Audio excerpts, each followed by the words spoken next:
山口縦入れる古橋庄司古橋浮き球古橋の浮き球。 Le football de très haut niveau est un monde sans pitié. Parmi tous les jeunes joueurs rêvant de pouvoir vivre de cette passion, un infime pourcentage atteindra ce dessein. Mais quand le jeune espoir croit que le plus dur est fait, qu'il peut relâcher ses efforts et profiter de son entrée dans le monde professionnel, c'est là que le football devient le plus impitoyable. Bref, vous l'aurez compris, aujourd'hui on va parler de talents gâchés, de destins brisés, de joueurs asiatiques qui ont touché la lumière mais qui n'ont pas pu la conserver. Dans cette vidéo, je ne parlerai pas de Ryomi Aichi, dont la carrière a été abordée par Alex de Castro. Et je n'évoquerai pas non plus Shoya Nakajima, puisque l'ami Gunchka a fait une excellente vidéo dessus que je vous invite à voir. Le lien sera en commentaire épinglé. Bref, pour ce retour tant attendu des vidéos, voici 5 joueurs asiatiques dont la carrière s'est effondrée bien trop tôt. On commence avec un nom qui ne va pas évoquer grand chose à la plupart d'entre vous, excepté aux Messins. Pourtant Adam Swanty est l'un des joueurs les plus prometteurs que Singapour ait connu. À la fin des années 2000, il explose tout en catégorie jeune, faisant de lui un des plus grands espoirs du continent asiatique. Dans l'axe, sur un côté, plus avancé en 10, le jeune Swandy est capable de jouer partout au milieu, tant qu'il peut montrer ses qualités techniques et son toucher de balle exceptionnel. Repéré par le FC Metz, il arrive à 17 ans chez les Grenats et évolue avec des joueurs connus en France comme Umut Bozok ou Maxwell Cornet. Après 1 an et demi, il n'est cependant pas conservé et retourne à Singapour du côté de Young Lions. Après un début de saison compliqué, Swandy réussit à s'imposer dans l'équipe composée majoritairement d'autres jeunes joueurs, malgré un temps de jeu assez irrégulier. Il rejoint ensuite Home United, puis l'Albirex Niigata Singapour et performe. Mais pourtant, tout le monde reste sur sa faim. L'ailier marque, fait des passes décisives, est parfois convoqué en équipe nationale, mais il est quand même loin du niveau espéré avant son départ à Metz. Et c'est seulement le début de la descente aux enfers. En 2019, à 23 ans et après une belle saison sur le plan statistique à l'Albirex, il rejoint Home United qui construit une grosse équipe. Le milieu est indiscutable et semble hausser son niveau de jeu malgré les performances mitigées de son équipe. Mais le 3 juillet, contre Young Lions, son ancien club, ils se rompt les ligaments croisés et ratent la fin de saison 2019 ainsi que le début de la saison 2020. Grâce au Covid qui stoppe le championnat singapourien, Swandy se refait une santé et revient fin 2020 plus affûté que jamais. D'octobre à décembre, il est déchaîné et fait sûrement les meilleures performances de sa carrière. Mais affaibli par sa blessure, il perd sa place de titulaire en 2021, avant de se reblesser 1 mois et demi à l'été de cette même année. Depuis ce jour, le crack absolu du football singapourien gratte quelques minutes par-ci par-là. Sa palette technique est toujours présente et il reste magnifique à voir jouer. Mais physiquement, il semble terriblement diminué.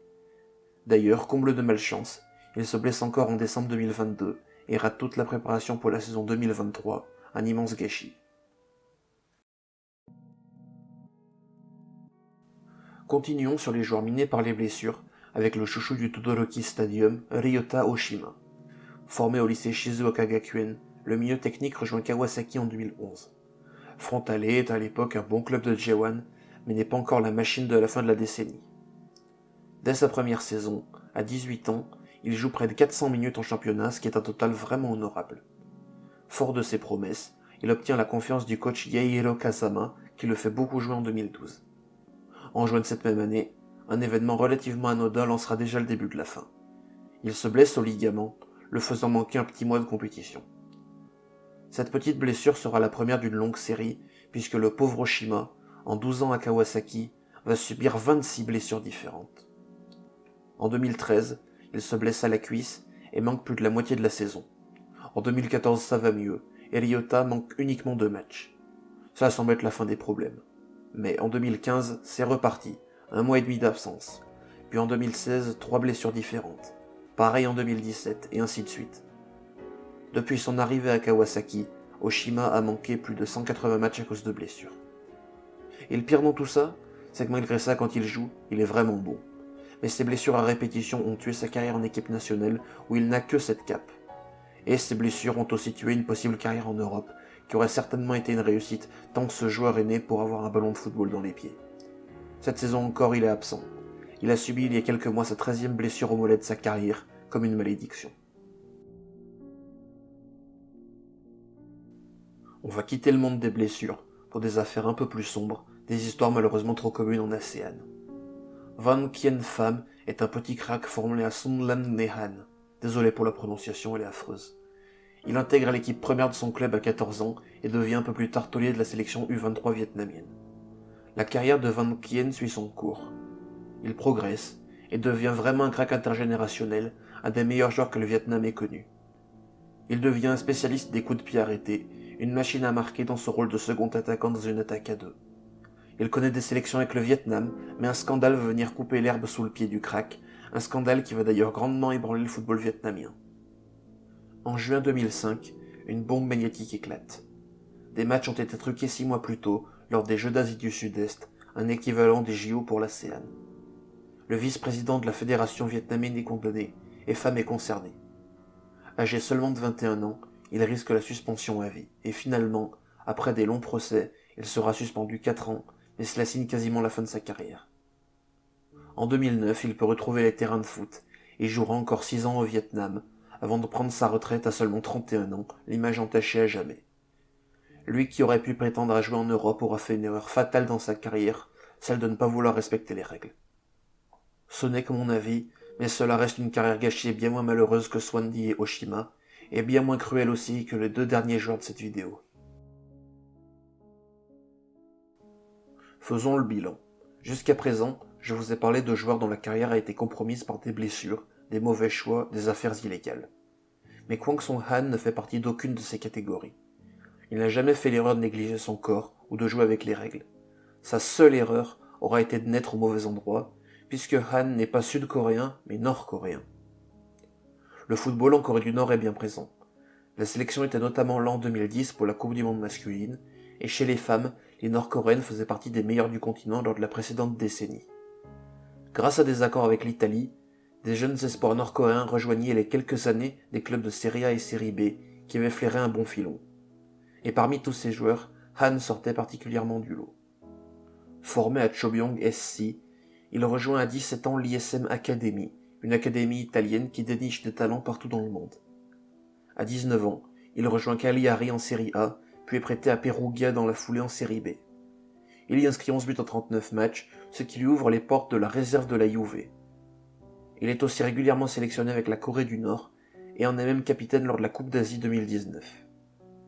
Juste après cette compétition, et en manque de temps de jeu à la Juve, Han va rebondir au Qatar à Al Duhail.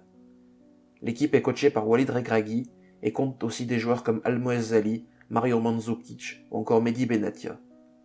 Mais alors qu'il monte en puissance avec 3 buts en 10 matchs, tout va s'écrouler. Début 2021, les sanctions de l'ONU contre la Corée du Nord empêchent ses ressortissants de travailler à l'étranger. Le contrat de Han est alors cassé et le joueur doit rentrer en Corée du Nord.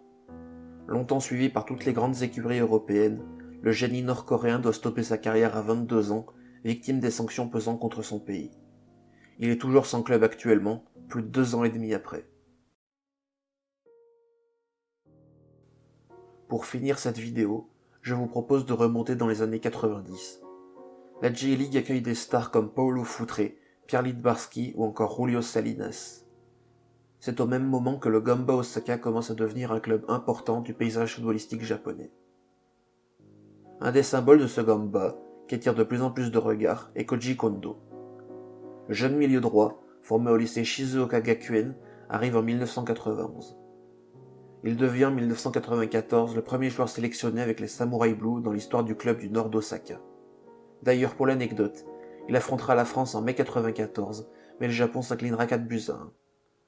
Alors âgé de 22 ans, il termine cette saison 94 avec 44 matchs joués en club, sa première saison complète.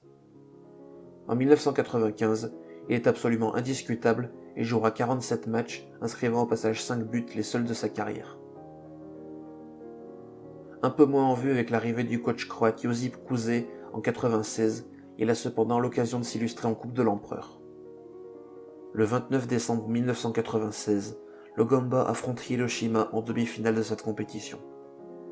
Après un banal choc en fin de match avec le Brésilien Antonio Carlos Santos, Kondo se relève en se tenant la tête, puis s'effondre juste après sur le terrain, pris de convulsions.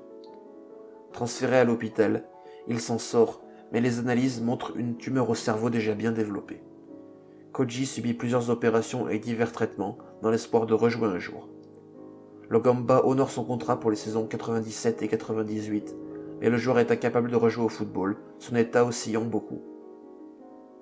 Après plus de 6 ans à combattre la maladie, Koji Kondo nous quitte le 17 avril 2003, à l'âge de 30 ans, après une nouvelle rechute. Le milieu rapide et explosif, symbole de l'ascension du Gamba Osaka, aura par la suite quelques hommages, mais surtout beaucoup de silence, comme pour oublier ce traumatisme. Merci d'avoir regardé cette vidéo. Initialement, je devais la tourner en face caméra, mais je dois investir un peu avant, et ce format ne le nécessite pas forcément. En tout cas, n'hésitez pas à liker la vidéo, à vous abonner, et on se dit à bientôt pour un nouvel épisode de Monogatari.